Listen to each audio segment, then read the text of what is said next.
All right, great. Let's get started. First of all, I want to thank everyone for coming. It means a lot to me for all of you to be here right now. I'm quite shy about sharing stuff like this, so it's very nice to have all of your support.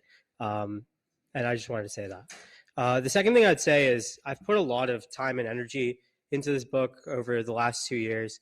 And it's true what they say. You sort of leave a part of yourself in the things that you produce. But what I also will say is that I got a lot out of it too. I met some really incredible people. I got to channel my energy in a really productive way. I think in the final accounting, I got more out of this book than this book got out of me. And I would encourage any of you who really care about anything at all to write about it, to think about it. I think it's something that not enough of us do. But to get to the book and what I'm going to talk about today, I'm not going to address the entirety of the book. There's a lot in here about the organizational dynamics, about the politics of colleges, and things like this that I'm not going to address. Instead, I'm going to speak specifically about the market structure of the elite college market, and I'm going to speak in a very descriptive way. In the Q&A, maybe we can get into prescriptive questions about what that means and what we should do about it. But in this talk, I'm going to speak specifically about things as they are and why I think it's a deeply flawed and broken system. So the main thesis is that most people don't really understand what elite colleges are supplying, and they certainly don't understand the market structure that undergirds that market. And so you can ask two very, very simple questions, which is, number one, what is the product? And number two, how is it being supplied? These are some very simple questions, and you could frame it alternatively as supply and demand or demand and supply. And then you can break the question down in all sorts of other ways, including adding prescriptive dimensions to it. Before I get into the way I frame the question, the way I approach these questions in the book, I just want to talk about what other people have said. And so there's some very common critiques of elite colleges and colleges in general. And so the critique on the left is often something to do with affirmative action, which is that we need more racial justice. We need more diverse representation on elite campuses. Campuses aren't doing a good enough job. And to the extent that our laws are getting in the way of that, we should be changing our laws to allow for this type of thing to happen. Then there's more populist critique, which is that elite admissions are rigged for the rich. You might remember Olivia Jade and the Varsity Blues scandal. And so this sort of fits into that thematic scheme. Then there's the critique on the right, which is that the problem with the elite colleges is that there's too much censorship. There's a censorship of conservatives. And so I don't know, this obviously isn't at the undergraduate level. This is something that happened at Stanford Law. I don't know if any of you saw this on Twitter or in the media, but there was a pretty vivid example of this type of critique recently. And then there's the centrist defense, which is sort of like people like Dove and other people believe that there's really nothing that wrong with what's going on.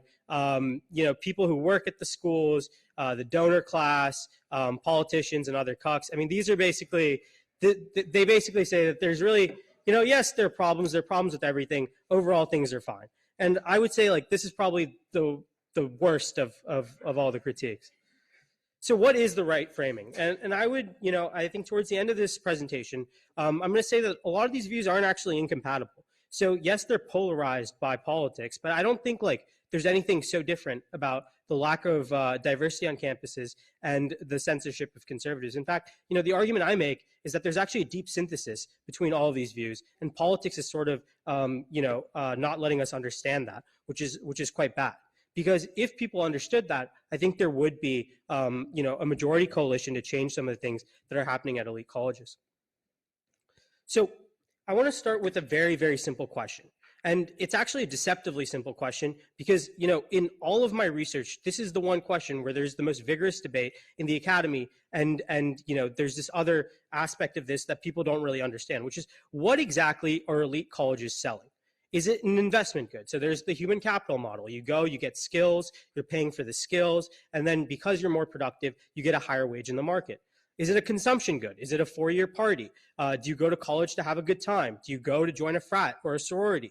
Is it a vanity purchase? Is it something that makes you feel good to have your Harvard diploma up in your office? Is it an insurance product? Is it something that allows you to, minimize the downside of what can happen for you after you graduate, as opposed to, I don't know, maybe not going to college and starting a company or something like that? High variance. College, maybe not so variant. And I would posit to you that it's really not so close to any of those views. And those are the traditional views. So to the point about like human capital, and this is tends to be, sort of the majority view, the prevailing view in the academy. There's this idea that the reason elite colleges are so powerful is because they're better at training people. You get better skills going to these schools. And I don't think that's actually the case. And so the reason you know this is because during the pandemic, we sort of ran a natural experiment. A lot of education moved online. We had this thing called Zoom University. And during that moment, you could get the exact or virtually close to the exact same education, whether you did the MIT Open Courseware modules, which are openly available and available for free, or if you actually paid tuition at a place like MIT. You would get something that was very comparable in terms of, what you're actually doing, the rigor of the program that you're actually undertaking. And yet, it wasn't so clear that a lot of people were dropping out of MIT to do that during the Zoom University period. And so the question is why? If this is really about human capital, if it's not about anything else, if it's just about skills, then if you can get the exact same thing for free, why wouldn't you drop out and do that instead? And then there's this, sort of like famous example of the autodidact in American history. So someone like Abraham Lincoln, he borrows books, he goes to the back of a barn, he becomes one of the best lawyers in the country. And, basically I think what that narrative is supposed to show is that you can learn, you can develop yourselves, you can get skills without going to an elite university. And so the question is, well, why don't we have more Abraham Lincolns today? We've had this information revolution in the 90s, 2000s, and this decade, where now you have things like Wikipedia and YouTube and ChatGPT. And what would Abraham Lincoln have been able to do today? What would Michael Faraday have been able to do today? These like famous autodidacts from the Renaissance period, these polymaths, these geniuses, why don't we have more of them who are self-taught? Why is everyone going into the exact same pipeline? If it is true that it's about skills and it's about knowledge and it's about information, the fact that so much more is available so much more cheaply should mean that we should see more Abraham Lincolns, not less. But we see far fewer today than we ever have in the past. And this is also true quantifiably. So there's this famous study done in 2002 by Dale and Kruger, which showed that the only people who uniquely benefit from going to an elite college are specifically people whose parents have not gone to college, minorities and or sometimes women. And, I give an example for why I think this is the case. But essentially what they're saying is in this study that if you get into Harvard, and you go to Haverford, unless you're in one of those classes, there's virtually no impact on your earnings over the course of a career. I think that's a really interesting point. So what really is the elite college product? What are we trying to solve here? And, I think it's actually an information good. It's not an insurance good. It's not a consumption good. It's not even a human capital or investment good. I think it's an information good. And to illustrate this, I think there's this really interesting story from, the 1940s. There's this guy named Agner Mikva. He's this sort of judge who's quite famous. He was one of the mentors for President Barack Obama back when he was a younger man. And one day he walks into an Adlai Stevenson campaign headquarters. He's a young law student. He has no record. No one knows him. And he says, "I'd like to volunteer for the campaign." And there's this old Chicago ward boss, alderman, with like a cigar in his mouth. And he says, "Well, who sent you?" And Abner Mikva says, "Nobody sent me." And the cigar ward boss like puffs his cigar and says, "Okay, well, we don't want nobody that nobody sent." And I think, it was a really interesting dialogue there because they're not saying leave a resume. They're not saying, how can we test you? They're saying, how can we trust you? How do we know that you're not a spy? In other words, there's every possibility for people to lie about who they are. I think this is true also in the job markets that we're going to be entering.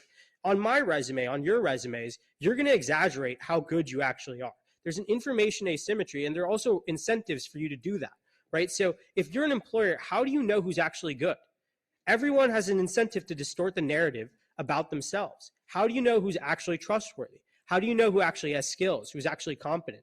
And I think this is essentially why we need information goods, and that's what elite colleges are actually providing.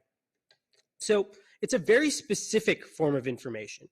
It's relative information. It's not just information saying that you have some baseline level of competence. It's also the type of information that implicitly compares you with other people. And that's what makes it so valuable to employers. Because it's not just saying that Neil's a good student because he goes to Columbia Law. It's saying Neil is better than the student who went to UVA. Neil is better than the student who went to UPenn. Neil is better than the student who went to NYU. I think that makes it much more valuable when an employer is trying to figure out who's actually good and who's not, and more importantly, who's the best person out of this pool of applicants. And another way to frame this is, we can always ask the question, why does Harvard advertise that Bill Gates and Mark Zuckerberg dropped out? No, because seriously, I mean, if they dropped out, why would you tell people that? Because what you're saying essentially is that the education doesn't really matter. It's like the logic of it is completely inverted. And so I think the reason that they advertise it is because it's not about the actual skills. They're implicitly saying that it's not the human capital model. It's this information model. It's a sort of like Calvinist approach that if you're selected, if you're chosen, you will be successful because people will see you as successful. There's this reflexive idea that if you have this Harvard degree, you're already in some sense ready to succeed. And so elite colleges, I think, are primarily about signaling. Now, I'm not saying that they don't do any of the education. I'm not saying they don't provide the skills that Dove thinks they really do, because they do. But the difference here is not between elite colleges and nothing. It's between elite colleges and less elite colleges or community colleges. And I would say that actually the gap in skills that you would get at a less prestigious institution is not so big anymore. And so the vast majority of the value at the elite college level is entirely about signaling. And so this is not a new argument. There are people who've made this argument throughout time. Michael Spence made it in 1973. This is close to like 50 years ago that people have been making this argument. But there's been remarkably little really exploring the depth of that signaling argument. Okay, so yeah, if it's true that it's signaling, that's fine, but there are plenty of ways to signal. I mean, there's no specific reason why you have to spend so much to signal. People signal all sorts of ways, from the Ferrari to the Gucci bag. I mean, there are other ways to signal. Why is it that the thing that we're doing in job markets, and especially in first job markets? And so, the Spence argument for why is partly because it's expensive. And so it's because it's expensive that people have an incentive to self-select if they know that they're bad, to not try to get in. Maybe that's true. But there are a lot of costly things, right? So like, why not buy a billboard? That's a form of signaling. It also shows you believe in yourself. Why not buy a newspaper ad saying, here are my qualifications, here's why you should hire me for a specific job? I mean, there's a lot of ways to signal in costly ways, from putting your reputation on the line to spending a lot of money. So why aren't any of those things taking off? And, my answer is that it's not about signaling in this sort of like, I am baseline competent way. That's why things like the billboard don't really work so well. It's why so many other signals aren't so useful. My answer is that people and employers in particular are looking for relative information.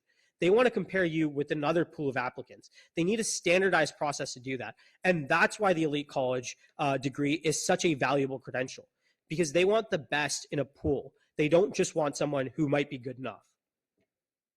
And this really goes back to, a lot of old ideas about how information is transmitted. So I won't bother you with this paper from 1949 that I really enjoyed. But the essential point is that information is really surprise. So the more surprising something is, the more information is actually being perceived or transmitted. And also, there's a lot of noise when you try to transmit information. So we know this about like mechanical objects like the telephone or the telegraph, where there's static and things like this that sort of distort the information that's trying to be transmitted. We've known this for a while. But for whatever reason, when it comes to social information, this model hasn't really been applied. No one has measured the noise levels in the job market. But it seems to me like that's the first place to start, because that's what's distorting all of these aspects of why we need so much signaling to begin with. And so, if you extend this idea to its limits, what you really understand is that if you don't say anything surprising, you're basically transmitting no information.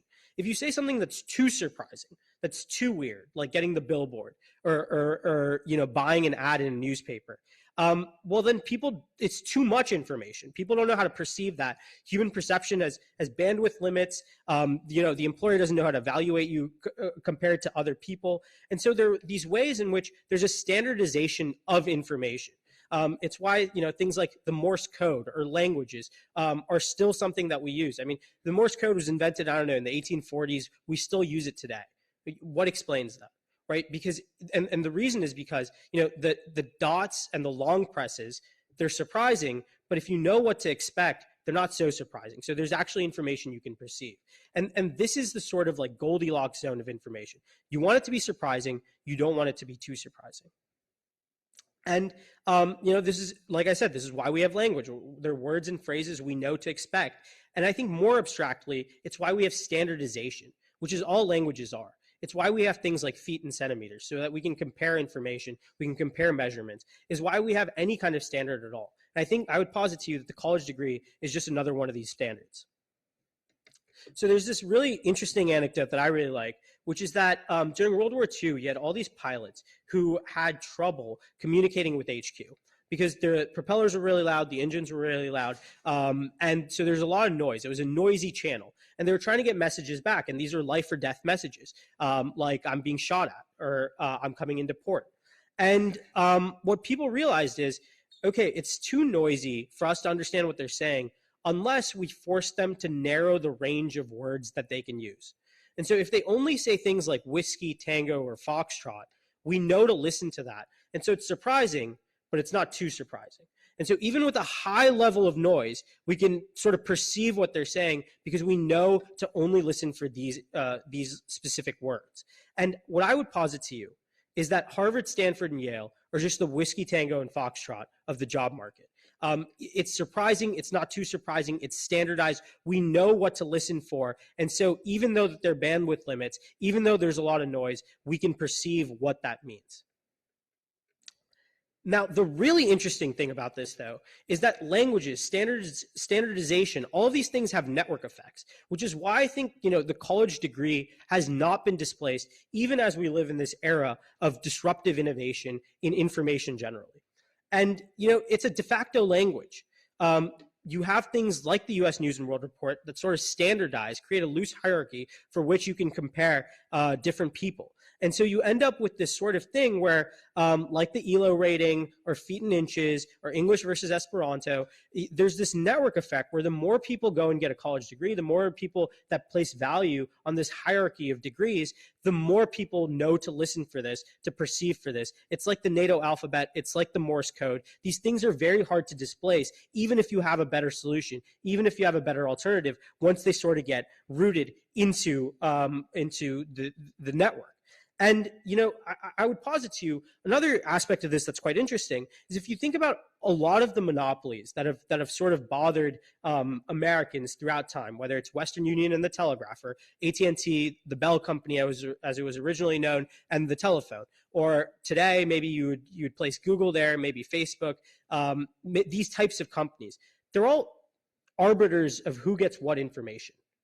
There's something that's deeply monopolistic about network effects. These markets tend to tip in those directions. And so when you start to understand colleges as sort of an information good, you can start to see why there's so much market power that's embedded within the elite college market. So if an elite degree is a signal, what are the implications of that?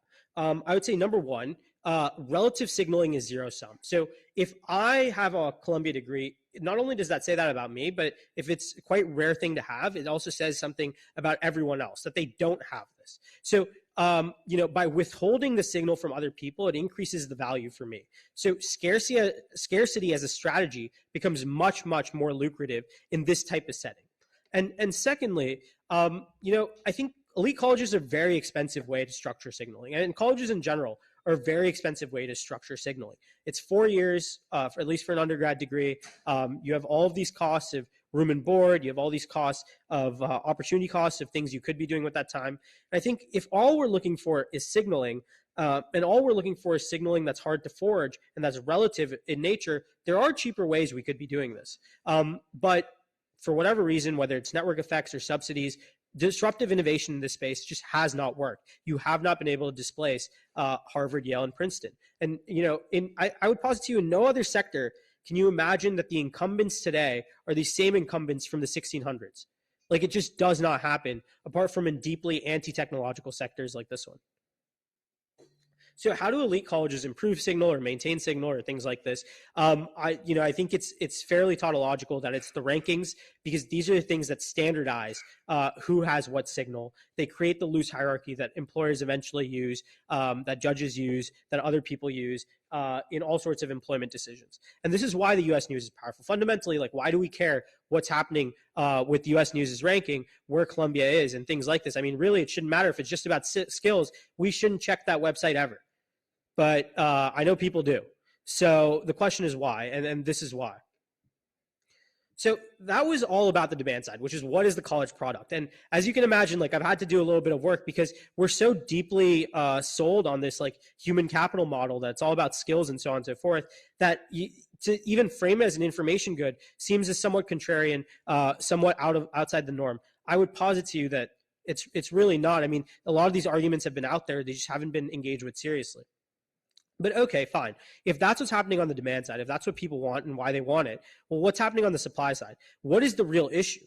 And my thesis is that there's a de facto cartel between elite colleges that takes advantage of the sort of the structure of the demand and the structure of their supply to basically squeeze students, squeeze parents, squeeze the public for subsidies, for tax breaks, for things like this.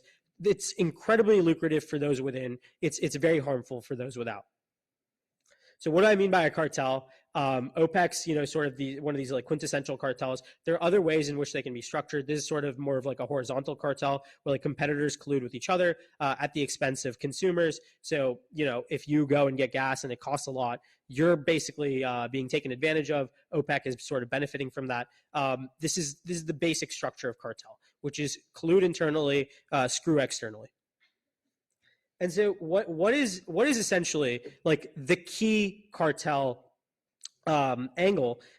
One of them is to raise barriers to entry, to make sure that other people can't come in, can't disrupt, can't challenge, can't do things like this. And so if you look at the U.S. News methodology, the ranking methodology, there are all these ways in which it raises barriers to entry. So you have to have a lot of money already to come in and challenge. So the financial resources per student give a 10% weight on this. The faculty compensation, again, likewise raises the barriers to entry. Peer assessments from competitors.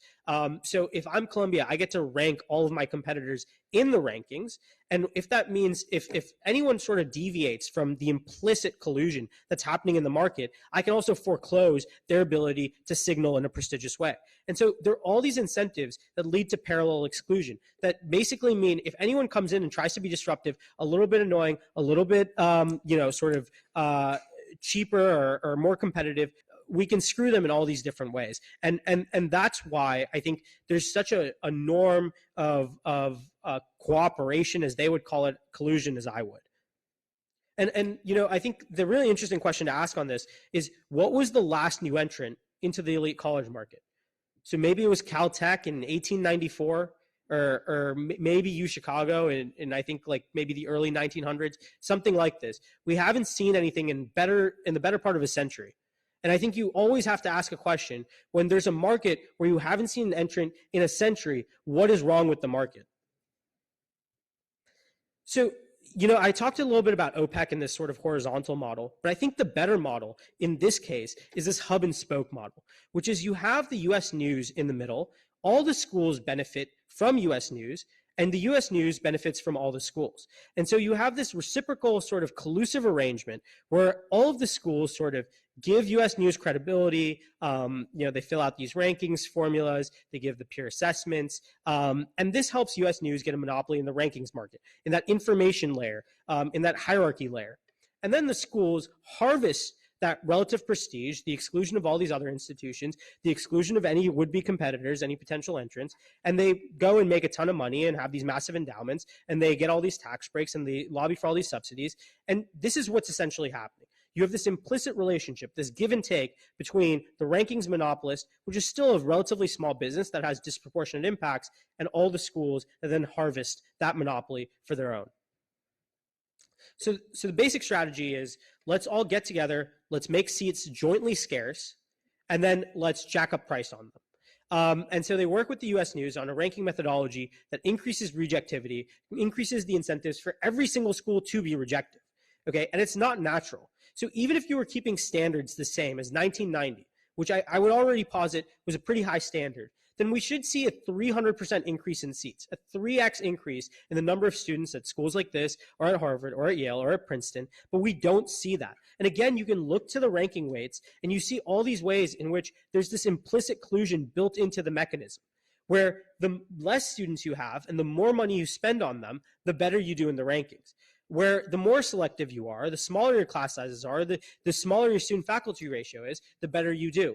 And where if you try to upset the apple cart too much and poach your competitors' people, well, there's always that threat of foreclosure from your competitors built into the rankings. I think all of these things are quite dangerous, and they lead to this sort of craziness that we see around college admissions, where people start studying for the SAT when they're like 10. I've heard stories where wealthy people will pay close to $1 million just to have someone sort of run their kid through all these different little challenges, like starting a nonprofit or things like this, writing the best essay. And so there are all these crazy things that are happening because of this scarcity. Varsity Blues, what is that? It's this scarcity that's driving all this dysfunction in our society. And I would posit it has way broader impacts than we recognize. And the important idea here is, there's all these ways in which the schools have deep incentives to lie. So if you ask them, what's going on with US News, they'll always say that they hate the US News. They'll moan about the US News, but when it comes down to it, when the Obama administration tried to introduce a public competitor, it was the elite colleges that lobbied to kill the effort. The President Obama college scorecard effort was killed by elite colleges. And so you have to ask yourself, okay, well, why is that? If they moan about the US News so much, why don't they ever do anything to stop it? I mean, you can also ask this in the private setting. Don't give them your data. The US News is worth like $100 million. These endowments are in the multi-billion dollars. Buy it and shutter it. Buy it and change the formula. I mean, there are all these things that you could do. The reason they don't do it is because they actually benefit. So there are all these incentives to lie about what's actually happening, where your real incentives are, but when push comes to shove, to act in ways that are very contrary to the narrative you espouse in public. And there's this deeply collusive relationship. So the owner of the US News serves on multiple college board of trustees. He's a major donor to Harvard and Columbia. There's this interesting journalism that happened at Washington Monthly in the 2000s, where they basically talked about how, when they tried to change these methodologies in and around the change from 1999 to 2000, the owner and other people at US News put their thumb on the scale to make sure that the old incumbents still continue to do well. And, even the people working at US News will sort of admit there's some sort of relationship. So Bob Morse, who basically runs the rankings at US News, says, in essence, the colleges themselves have been a key factor in giving us the credibility. Credibility is everything in this winner-takes-all market. It's an information market, and so these markets tip. If you have the credibility, if you're the de facto ranking, if you're the language, everyone's going to use you, just like everyone's going to use the Morse code, everyone's going to use feet and inches. And so these are aspects of the relationship we don't really we don't talk about. And I don't know why we don't. And there's all this quid pro quo, right? So like US News gets credibility, that helps them become the language. Then they get lobbying protection from the elite college incumbents. You end up with this sort of like massive market share in rankings for US News. You end up with this ranking criteria that's quite beneficial to the elite colleges. The elite colleges are very happy. They get way less competition from challengers. US News forecloses competitors. And so there are aspects of this where maybe it's implicit. Maybe there's nothing really so overt going on. I would say even if it's implicit, even if it's accidental, this is still a cartel. Because I think we need to be looking at what's actually happening, not what people are telling us is happening. And look, I mean, we talked about it earlier. There are all these crazy things that are happening because of seat scarcity. I think one of the craziest is something that I saw on my feed recently, which is that there was a person at Stanford who was pretending to be a student who was basically staying in the like laundromat area, like where they do like washing machine stuff, like behind the washing machines in a sleeping bag for the better part of 8 months. He had every intention to go on for 4 years. He was going to classes. He was in the dining hall. He's pretending to be a student. I mean, what are we doing? What are we doing? When did going to Stanford become so desirable that you'd rather pretend than not go at all? So the other aspect of this that has gotten, thankfully, a little bit more attention, but certainly not enough in my view, is this aspect of price fixing. And so the schools have engaged, and this is the explicit part. So, maybe you can say the seat scarcity is implicit, the system stacked up that way, fine. But on price fixing, you can't make that argument because the schools, and Georgetown, unfortunately, is one of the lead schools in this, have been fixing prices for decades. And so one of the pivotal things that happened in the 1990s is the DOJ brought a case against the Ivy League schools and MIT because they were fixing prices on financial aid. So what they would do is every spring they'd get together in what they called the overlap meeting, and they'd go through their admitted students' rolls, and all the schools would then compare who the admitted students were. And for any student who got into more than one of the Ivy League schools or MIT, they'd come up with a consensus on how much that family could afford, and they'd all offer roughly the same price within $500 of each other. So the Ivy League schools have been doing this since like the 1950s, 1960s. In 1990, it was finally challenged. In 1993, there was a settlement. And what ended up happening essentially is Congress gave them a carve out from the antitrust laws. And so the DOJ case basically got killed. The Clinton administration sort of looked the other way and nothing really changed. Instead, what happened is they started moving up a level of abstraction. So starting in, I think, 1998, there was this new thing that was called the 568 Presidents Group. And so the carve out that they got from the antitrust laws was called the 568 exemption. And they created the 568 Presidents Group, and now instead of just 9 schools, it eventually grew to 17, and it was beyond just the Ivy League. It was also like the Ivy League plus schools, and they'd get together, and they would use the same formula to determine how needy someone is. Now, there's another aspect in which I think words really matter. So the narrative is they're doing charity. It's financial aid, it's need demonstrated. In actuality, it's price discrimination, it's collusion on figuring out how much you can basically squeeze out of someone. But there are these two competing narratives, and there are all these ways in which the schools have every incentive to frame it in the first way and never in the second. And so when this was the media basically stopped covering this after the settlement. For 20 years, there wasn't a single story in a major media outlet about this price fixing practice. The congressional exemption got renewed every 7 years, not a single public debate about it. And, I just thought this whole thing was crazy.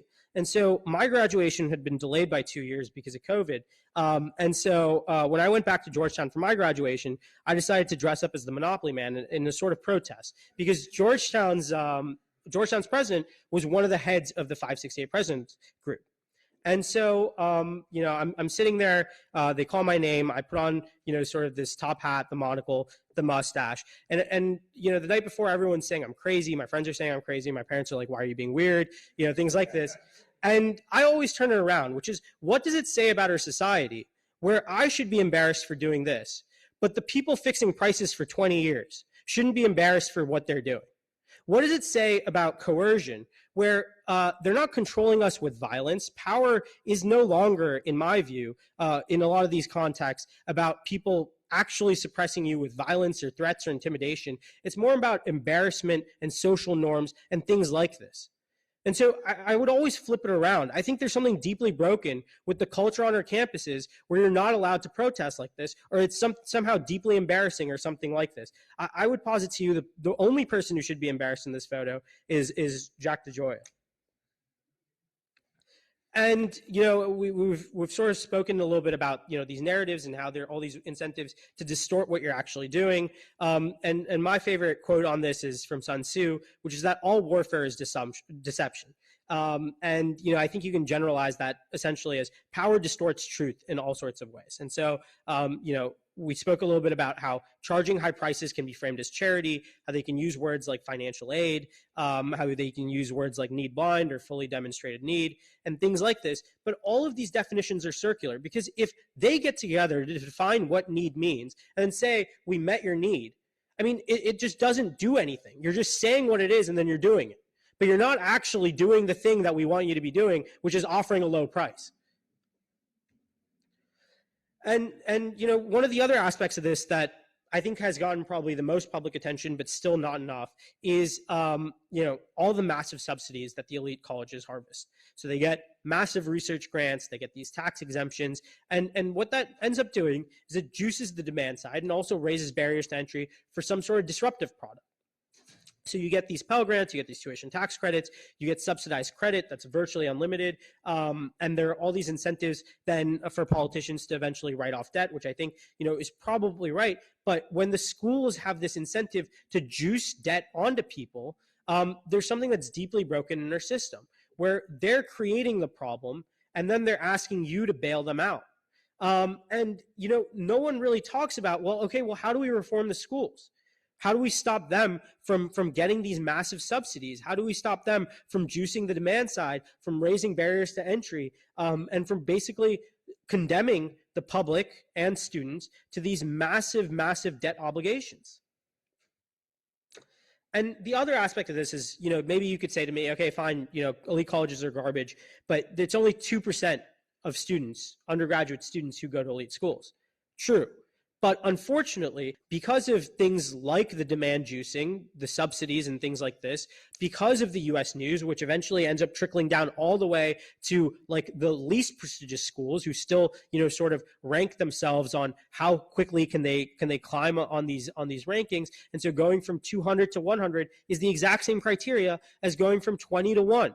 And so when you have this criteria in this way, even schools that have nothing to do with elite college signaling, even schools that have nothing to do essentially with the knowledge economy, end up stuck in this vortex of rejectivity, of high prices, of getting more foreign students every single year. And so there's this aspect which is deeply, deeply bad, because so if you look at a place like the University of Virginia, right? The legislature has all these political incentives to say in-state tuition is going to be capped at this. Fine. But what then happens? Well, the school still wants to climb in the rankings because that's the reason people still want to go there in the first place. So what they do is whenever they do add new sleeves, which is obviously not as much as I would like because, again, they're incentivized to be quite scarce, what they do is they basically take loafers from Europe or from from China, or people who want basically a 4-year vacation. And so these Italians come in with their Gucci and their really nice scarves, and they don't do anything for 4 years. And you always have to ask the question, well, okay, it's the University of Virginia. It's the Virginia taxpayer who's lifted up this institution on his or her shoulders for centuries, and their kids can't get in.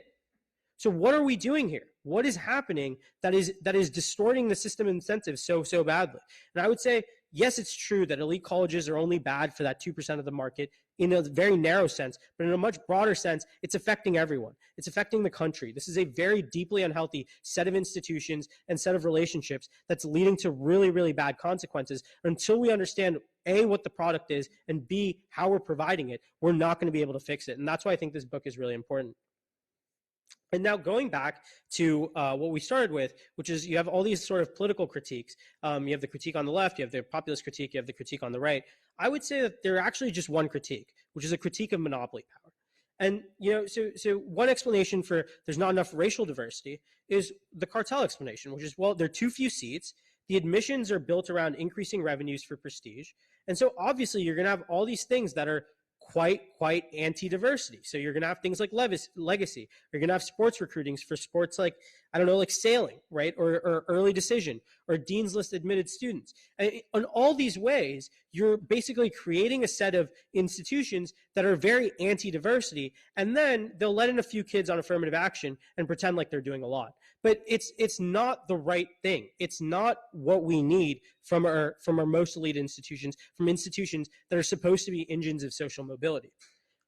Likewise, the populist critique is elite colleges are rigged for the rich, where I think this is probably where the monopoly explanation fits in most naturally, which is, yes, that's true. And the reason it's the case is because it costs too much and not enough seats. There's all these parallel exclusion aspects to this, and there's corruption and capture. And then finally, the one that might seem most divorced, but I think is actually quite related, is this idea of free speech, of censorship of conservative views and things like this. And my frame on this is that when you have these sets of like sort of joint monopolies, when you have this cartel basically harvesting so many monopoly rents, well, they don't have shareholders that they can just kick back the dividend to, right? So they have to spend it out like this, or they have to put in the endowment, and then it gets harvested by some hedge fund guy or some private equity guy over time in their like 2 and 20 format. And so it either goes up basically to the hedge fund or private equity class, or it gets spent in more spending on campus. Well, one of the ways that it gets spent, one of the ways that these monopoly rents get diffused is through more bureaucracy. You get more administrators. And the bureaucracy then needs a narrative to explain why it's there, because we didn't have so much bureaucracy in the 70s, and we didn't have so much in the 60s, and we didn't have so much in the 80s, and it's not so clear that the quality of education has changed so meaningfully. So why is this bureaucracy here? Well, the narrative that they've chosen for themselves is this one of student safety, that you need to protect students from dangerous ideas. Because if you then say, well, why the hell are you here? Well, they can say, no, we're here to protect student safety. It's super important that we're here. And so you end up with all these fake jobs, these monopoly rents being diffused, that ends up distorting the culture of free speech, of trust, of basically communication on campuses, where you end up with this sort of like politicized, deranged culture where there's all this fear mongering about danger, about student safety, and all these narratives, which I think are not true at all. And the way they basically justify it is they say, the students that need this type of protection is the most are the most marginalized within us. But that argument doesn't make any sense, because those are the students who worked the hardest and basically overcame like the toughest circumstances to get into the school. And now that they're here in this relative comfort and succor, now they need safety, now they need protection. It doesn't make any sense. They're here for themselves, and maybe at best they're here for the other kids who haven't had such a steep climb into the elite institutions. So again, I would say the real critique here, the convergence of all of these ideas, is this idea of monopoly power, which is what the book talks about. And one of my favorite quotes is from this decision, this Alcoa decision by Judge Learned Hand, where he says, rivalry is a stimulant. And in the elite college market, we have very little rivalry today. Yeah, I mean, maybe in sports or something like this, there's a little bit still, and that's probably where you see the most vigorous competition. But in all the other aspects, there's virtually no competition. If Harvard and Princeton, or even like Harvard and Penn, switched every single student in their admitted class, neither would really know that much. Neither would really care. And I don't understand why Harvard isn't trying to kill Penn. And that's essentially what rivalry is. We should be seeing way more competition, way more fierce competition. I mean, if you have such a big endowment, it's much bigger than the others, why aren't you trying to kill them? But they're not, right? And so there are all these ways in which that's a very screwed up market. So if technology is defined as doing more with less, then college is the definition of anti-technology. It's doing less with more. You're spending more resources, you're getting the same, maybe arguably a worse product over time. And you're screwing everyone else up too. Like all the disruptive products, the Coursera's or things like this, or all the public colleges, places like UVA or Virginia Tech, or basically, even the community colleges. The trickle down of this is that you've distorted the incentives in this market so badly that it's destroying the fabric of America in a lot of interesting ways, but also a lot of dangerous ways. And so the implication, I think, for all of this is that we need to trust bust colleges, and some of those ideas I develop in the book. One of them is maybe we can break up endowments. Another of them is maybe nationalize U.S. news and invert the criteria, so you actually do have way more competition. And then there's always the populist solution, which is maybe blackmail colleges, threaten their patents, things like this, bust their budgets, and things like this. So that's the presentation. Now I'll open it up for some questions if anyone's interested.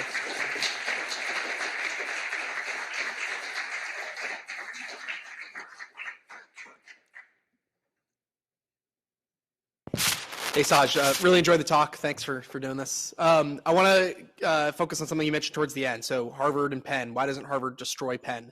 When you're saying that, I mean, the mission of these institutions, at least allegedly, is to educate and promote education, and there is maybe a way that they can work together to do that. Are you saying why don't they kill them? Are you saying why don't they buy them out and make Penn a satellite campus of Harvard? Is that kind of like, would that be the competitive nature that you'd see happening? Look, so I mean, that's obviously one thing that happens in markets. Another aspect of this would be just basically steal all of their students, expand your own, like buy a different campus, or buy, like a campus of a college that's failing, start Harvard too, and take all the Penn kids and put them there, right? Like if you have $55 billion in the bank, in your endowment, why aren't you using that to expand?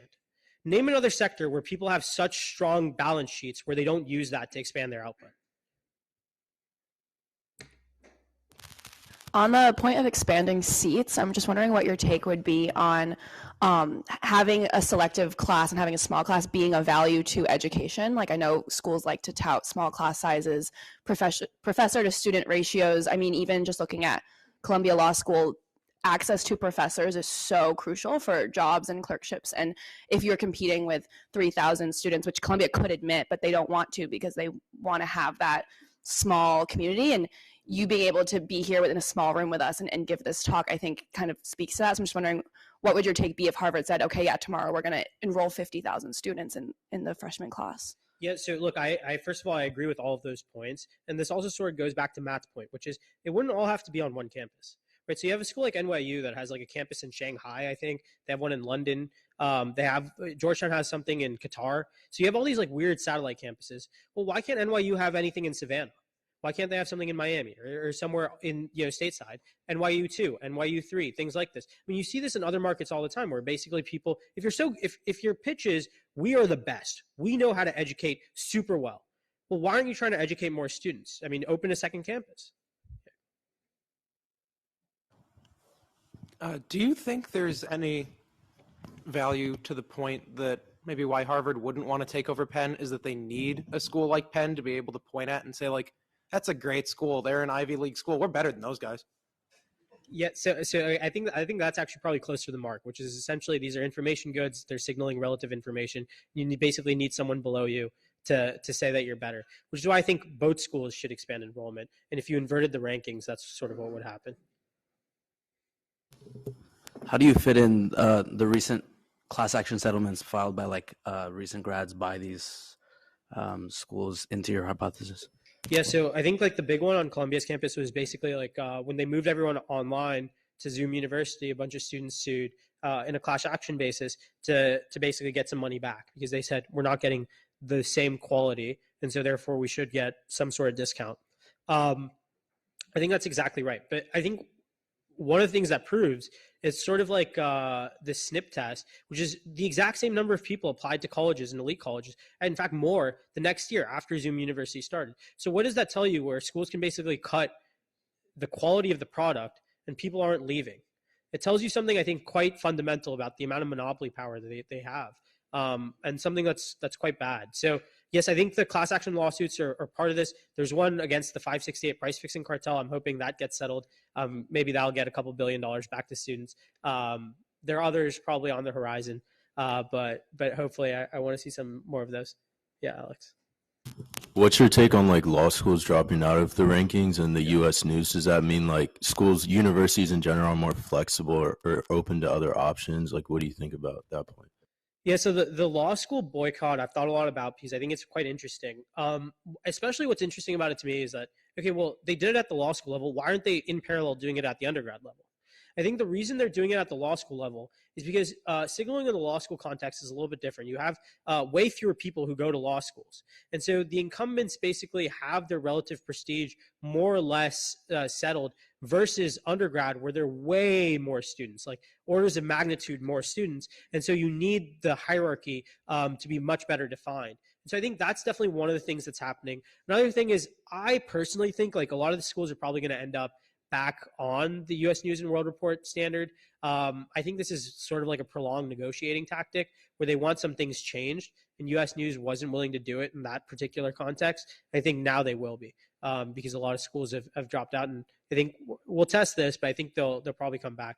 But even if they don't, I mean, you sort of have this like T14 notion, which is very different from the undergrads, where you don't have such a strong hierarchy that's already built in. Is there any justification for bloated endowments? Like, is there evidence that the money is being reinvested back in education? I mean, they put in like fossil fuels and stuff. So if you're into that industry, I think it's pretty good. But apart from that, I mean, I don't know, dude. Like, I think there are much more productive uses of that capital, right? Like, if it's an endowment, they're just speculating. I mean, it's anyone's guess, like how well the investments are doing. I think generally endowments have a pretty good track record. good for them, I guess, but you're not really doing anything with that capital. I think it could be much more productive in other places. Yeah. Thanks for the talk. It's good. I'm thinking about this from a shareholder governance type of perspective. There's obviously a ton of stakeholders at play. Sorry, could you repeat that? Yeah, I'm thinking about this more from like a governance type of perspective. Obviously, with these bloated endowment funds, like Pushkar alluded to, a lot of them are conditional on, say, pushing forward a ranking system. I'm thinking about this from like the story of the oil patch, for example, where the reason why we had a drill baby drill situation is because executive compensation was completely tied to like production growth, and now it's flipped and it's become a capital discipline type story. So how do you then tackle that side of things where the money is conditioned just on perpetuating this cycle? Yeah, so I think governance is a really interesting aspect of this. There's a chapter in the book specifically about elite college governance, which is what are the incentives of the boards of trustees? What are the incentives, therefore, of the president? I tell this sort of like long anecdote about a president at UVA who was basically fired because she wasn't doing a good enough job on the rankings. They ended up bringing her back, but then she like completely changed her tune, went really hard on fundraising and things like this to basically stabilize the ranking. And there are deep incentives. Like the board of trustees really, really cares about prestige. If you look at that coup at UVA, one of the big donors to UVA is this like hedge fund guy, Paul Tudor Jones, the second, and he basically put out an op-ed the next day after this coup where he said, why be good when there's great to be had? And then he just referenced the U.S. News ranking, and I think it's quite explicit, like basically like what they care about. And so some of it is, they want to basically borrow that prestige for themselves. Some of it is they think like this is the way you win in this market. There's no profit loss bottom line. And so the trustees basically use the rankings as their governing principle. And then some of it I think is a little bit more cynical, which is a lot of these guys are private equity hedge fund guys. They get the endowment to put money into their own funds. And so the bigger the endowment, the more money goes into their funds, and they can harvest that through 2 and 20. And so over time, they get really rich. The school gets nominally, more wealthy. But again, the money is not really focused on that core educational mission.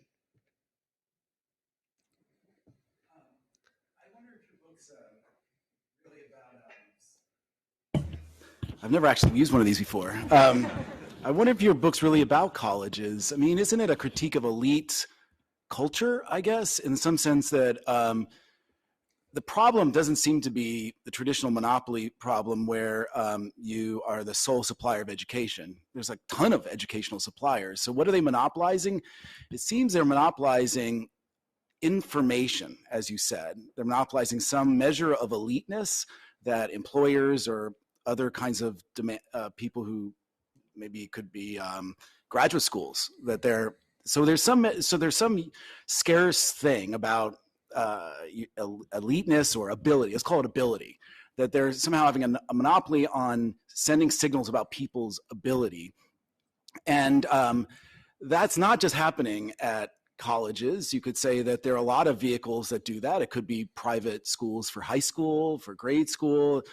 I mean, there could be a variety of things. So it seems like that it's not just about colleges. So it makes me wonder why focus there. And furthermore, it makes me wonder, will any of your solutions matter? Because the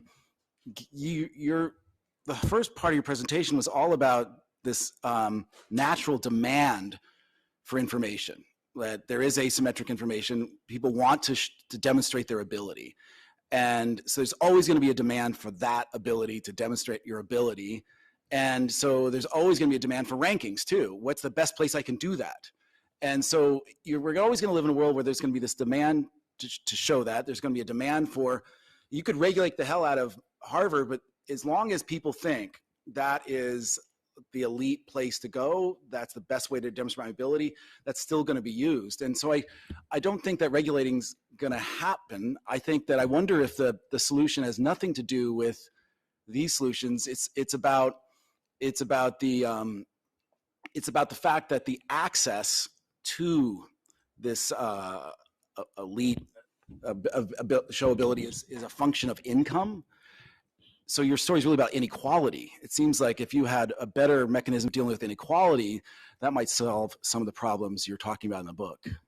Yeah, so I'll start with the second part of your question first, which I think is right, which is, yes, there's this natural demand for signaling. We care about these elite signals, and the market rewards these things. So there will always be some sort of way in which we allocate and use these signals.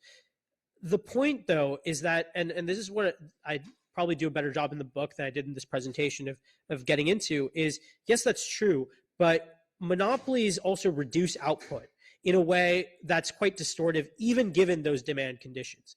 And so what's happening here is, yes, it's true. There's this demand for elite signaling, of elite signals, of showing that you're better in some ways. But, one of the studies I quoted was this Kenton Blair study, which talked about how even if you're keeping the standards the same, so still quite exclusive, there would have been this massive increase, this 3x increase in the number of seats in the elite college market, aka the top schools, the top 20, top 30 schools. And I think that makes a massive difference. So yes, it's true that you still do have the problem.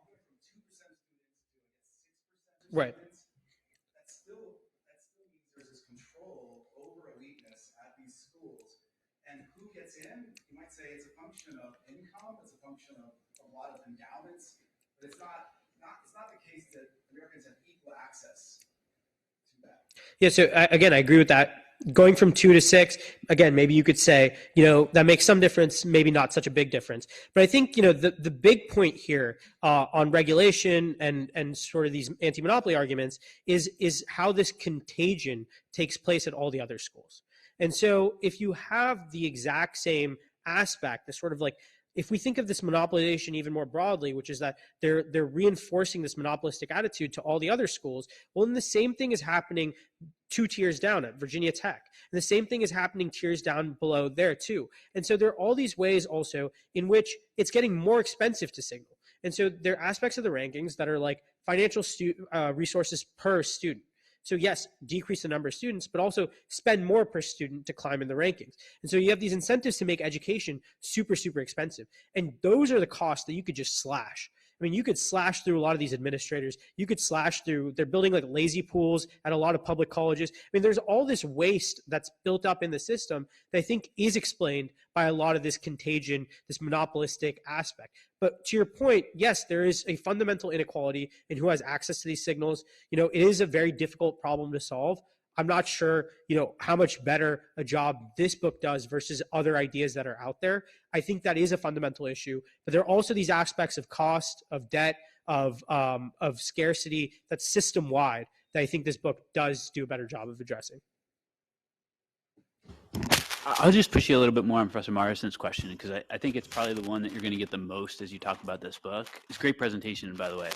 I learned a lot.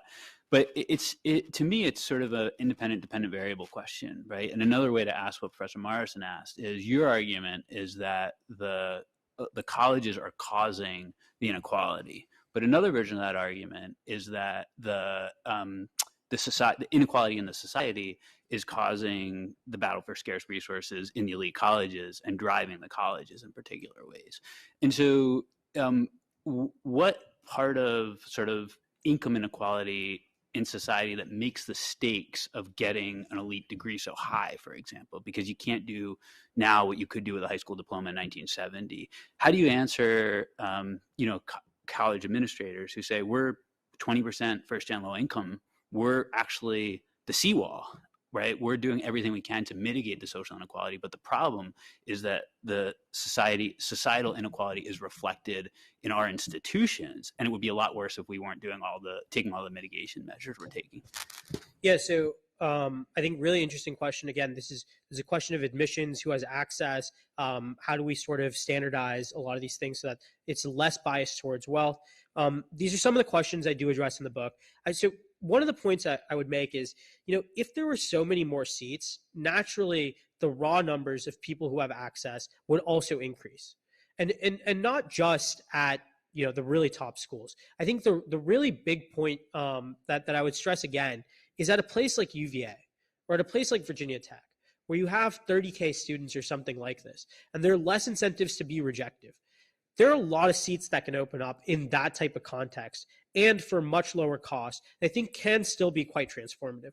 And, the point about causation, I think there are aspects of this where I think the causation is quite clear. So on something like 568, where the schools lobby for a congressional exemption so that they can fix prices, tell another causal story there. Or, a place like where the Obama administration tries to create a new rankings